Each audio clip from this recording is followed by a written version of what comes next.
tu conçois une vie de couple? Une vie de couple, c'est complexe. C'est à la fois simple et très compliqué.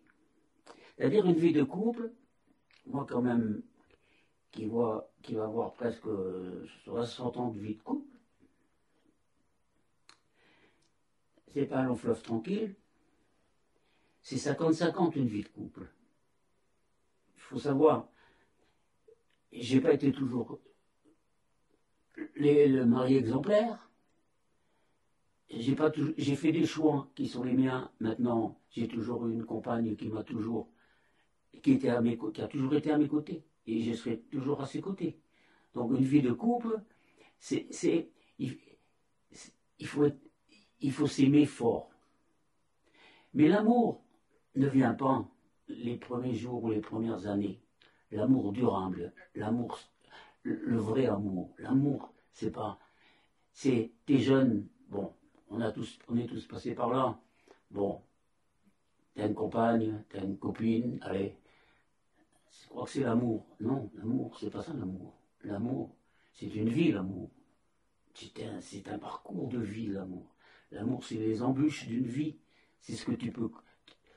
Ça va pas tous les jours bien, parce que bon, toi tu vas bien, demain c'est ton épouse qui va pas.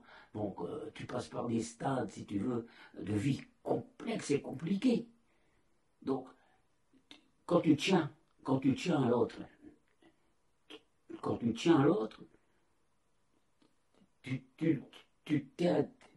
au plus tu vieillis en couple, au plus le lien devient fort. Si c'est un lien solide, parce qu'on voit beaucoup de couples maintenant, de jeunes, au bout de 2 mois, 3 mois, ils sont en couple, ils s'aiment, il faut un mariage qui leur coûte 20 000 €, et 6 mois après, ils divorcent. Combien de couples de notre époque qui sont encore là? Et ces jeunes d'aujourd'hui, bon, qui ont tout pourtant, qui ont tout. Et nous, on a commencé, on n'avait pas grand-chose. Donc on n'avait pas grand-chose. On n'est pas né avec une petite cuillère en argent dans la bouche. On n'avait pas grand-chose. Tout ce qu'on a acheté, on l'a acheté en travaillant. Donc si tu veux, ce lien, quand tu parles avec 2 personnes issues du même milieu, qui avancent ensemble, avec toutes les embûches d'une vie qui peut se passer, si tu tiens à l'autre, tu dois savoir que l'autre peut faire, une erreur de parcours. C'est pas pour ça que tu dois le jeter. Parce que ça s'appelle bien une erreur de parcours. C'est pas pour ça que tu fais une erreur de parcours que tu ne tiens pas à l'autre. Quelle est la plus belle chose que tu aies dite ou que tu aies faite justement par amour? C'est une drôle de question, ça. Ah. Parce que si tu veux, c'est une question qui est difficilement. On a du mal à répondre à ça. Dans le sens, les choses que tu fais par amour, tu les fais. Tu les fais tout simplement. Oh, tu prononces fait par amour. Bon. Non, tu les fais. Si tu tiens à quelqu'un, tu es avec ce quelqu'un, tu le soutiens dans les pires moments de la vie. Et ça, c'est. Mais quand moi je suis passé par cette épreuve, si tu veux, moi, le professeur de l'université de l'hôpital à Lille, il m'a dit, écoutez, venez voir votre femme parce que je ne sais pas si demain vous la reverrez vivante. Quand tu passes par une étape comme ça, quand tu as 22 ans, qu'est-ce qui se passe dans ta tête? Qu'est-ce qui s'est passé dans ma tête? Moi, je me rappelle quand j'ai connu ma femme, on s'est connus dans un garage. Et quand j'ai dit, et c'est basique, qu'est-ce que je vais te dire? C'est-à-dire que j'ai dit à ma femme, écoute, si on reste ensemble, c'est pour la vie, j'ai dit. Je lui ai dit tout ça, avec mes mots d'ado. C'est pour la vie. Ces mots-là, je les ai encore dans ma tête, parce que ces mots-là, ils étaient vrais. Donc, il s'est passé tout ce qui s'est passé dans une vie que je ne souhaite pas à un couple de passer par où je suis passé, hein, mais on est toujours ensemble et on tient l'un à l'autre.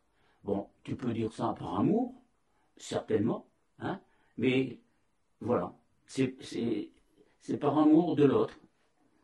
Mais tu sais, souvent on interprète les choses, on met des mots sur les, on met des mots qui ne sont pas justes. Hein. Bien sûr, c'est un raccourci. On dit, ouais, c'est de l'amour. Ouais. Mais c'est tellement galvaudé ce mot amour qu'on ne peut pas non plus l'attribuer à tout. Donc quelquefois, des mots simples démontrent toute une. Mais après, c'est tout beau de le dire ça, quand tu as 18 ans.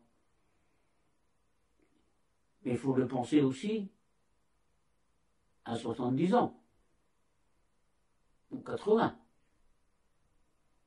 Ça, tu l'interprètes en amour. Mais je pense que le mot est.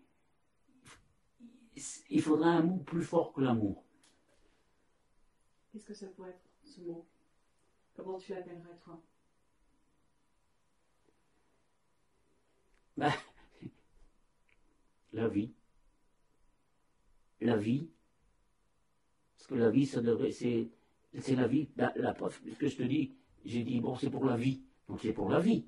Ce mot vie va une grande valeur. Bon, je dis par amour, mais oui, bien sûr que c'est lié, le mot amour et le mot vie. Bien sûr que c'est lié, mais la vie, une vie, c'est long. L'amour, ça peut être long, ça peut être court. Parce que, pas confondre l'amour physique et l'amour d'une vie. C'est pas pareil. Parce que quand tu as 20 ans, c'est l'amour physique qui domine. Et quand au fil des années, cet amour devient l'amour de la vie, une vie d'amour, une vie d'accompagnement de l'un et de l'autre. Hein?